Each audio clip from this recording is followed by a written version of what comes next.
Hello one and all, so this is the first video of, I'm guessing several, I don't know how many yet, of the steps for the Secret Stampede project. Basically, I'm just going to show updates, discoveries, changes that I've done, just stuff like that, and I'll put out a video every time, you know, I feel like it's necessary to show what's going on, a little bit more into the project, and eventually we'll get to the big reveal and range testing and, you know, all that stuff. But for now, we're starting off with just the first video of things that are already going on, and I can already tell you I'm already on the second Stampede because the first one was giving me a little trouble and I was having problems. But I figured it out and I'm going to show you what I found. Before I get into any detail about what I've been doing so far, here's what the workshop looks like.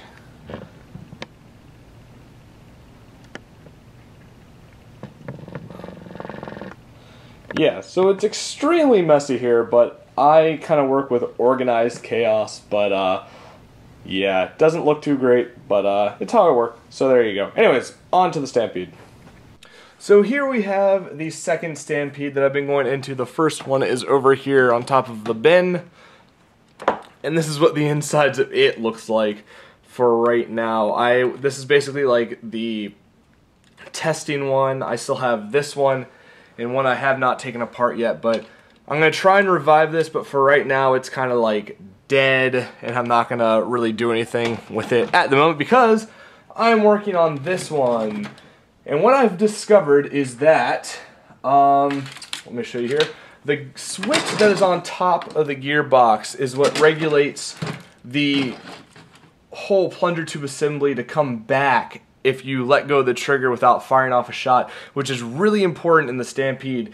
If you've ever like gone full auto and then need to stop, you'll usually hear it go and kind of go back into its place. So the original switch for this, I've kind of I put some liquid E-tape so it's kind of black, but this is what the original switch looks like with extended wires coming off of it.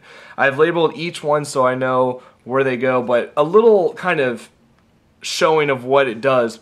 There are three little wire areas. The top area is where your two negative leads go into. So there's always a negative, basically, current going through the whole thing.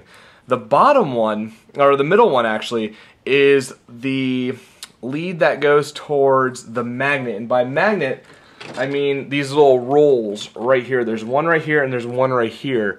And those are basically to kind of counter any RF interference, radio frequency interference. They're not really necessary, but I'm just keeping that in there just in case. So that's called the magnet, and this one goes towards the magnet, and the bottom one goes towards the magwell lead. These are just simple ways that I remember. Your magwell lead is what basically goes under here into the front of the Stampede, which I have secured these two wires off, but I've cut the jam door and I've kept this bottom lead right here just because Taruk Makto made a good point that if your Stampede ever goes crazy, it's easier to pull the jam door back to stop it, and I think that's easier than taking out a clip. But, so, when you press the trigger, a little chain reaction occurs in which your trigger is pulled, and it pushes on a white piece right here.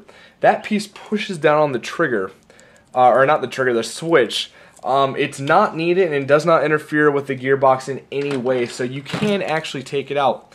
So when you push it down, it only really connects the two positive leads, the bottom two, together, and that's about all it does. And so if you take it out and you put the two negative leads together, you're basically getting rid of the third tier of that switch, and all you need is one that pushes the two red leads together, and I've taken one of the locks out and used it for that. So when you put a current to the Stampede, and I really ghetto rig when I do this. I just take, I just kind of wrap the wires around the little leads in the back where your tray usually goes, and that's about it. But when you have everything connected, I'm using 12 volts, I've already beefed up the spring and done a whole plunger tube seal and everything. When you do that and you press this, I need a clip in as well. Durr. Where's my mind going? Anyways, when you do that and you push this in, fuck. So I was wondering why my Stampede was not shooting for like 3 minutes, and I realized it's because the jam door was not in there. I really hate jam doors when it comes to modding because I like to test along the way and I usually forget the jam door and it's really annoying and it just, stupid jam doors. Anyway, so when you have your battery pack and it's usually hooked up to everything, what happens is it goes into the right lead, it comes in here, it goes down to the other side of the shell where the selector switch is, basically a safety, but there's also a ton of other safeties in this darn thing. Comes up through here, basically goes through a set of like 4 safety switches and eventually leads to on top of the gear where that one switch is that gets pushed down by the white piece. I don't have a white piece on me, but yeah, anyways. So what I've done is I've connected the 2 negatives together and currently is just temporarily covered with heat shrink so it doesn't touch anything else. And basically you can put those negative leads together and with only one of the other safety switches in the Stampede, you can get this.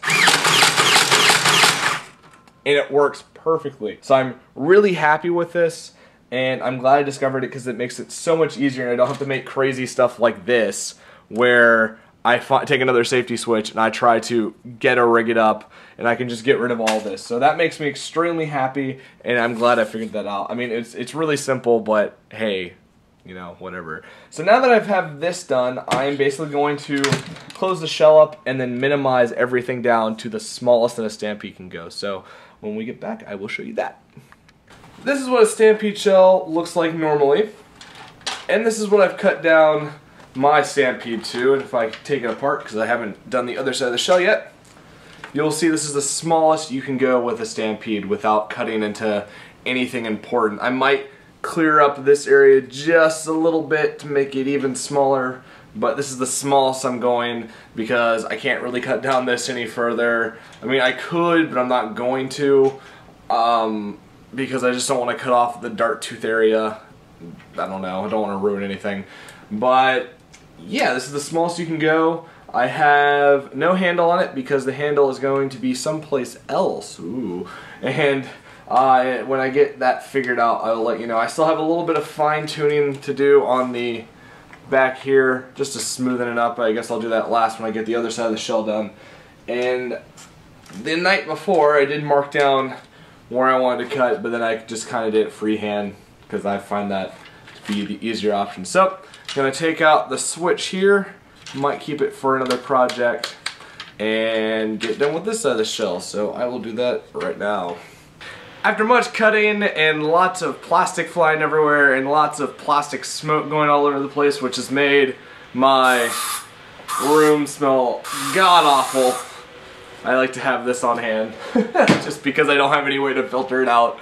This is around where the Stampede is going to be unless I decide to cut along this line right here and take off just a little bit more plastic on the Stampede shell. Then after that I'm going to go back and smooth all these rough cuts down because there's a lot of rough plastic hanging off of there.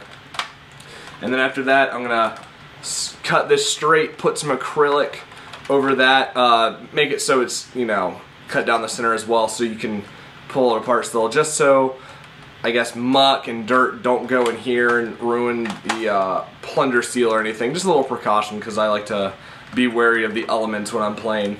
So this is basically done. This is the end of part 1. In about a week and a half's time I will be releasing a video not really related to Nerf, but something that will shock and surprise you. Oh, if you want to take a guess as to what that video would be, leave a comment down below. If you have any thoughts, comments, concerns, suggestions for this project, leave them in the comment as well. I mean, anything you guys want to ask, I will answer. I am really looking forward to this project. I'm so happy that I finally started working on it, though it does smell like ass down here because of all the burning plastic. It's the only way I can really describe it. It smells like ass. And I am looking forward to the next steps. And part 2 of the video, I'm probably going to go all out for the second part of this project. Oh, I'm so excited. Yeah. I'll make another video for you guys later. I hope you enjoyed this one, and stay tuned for the rest of the project.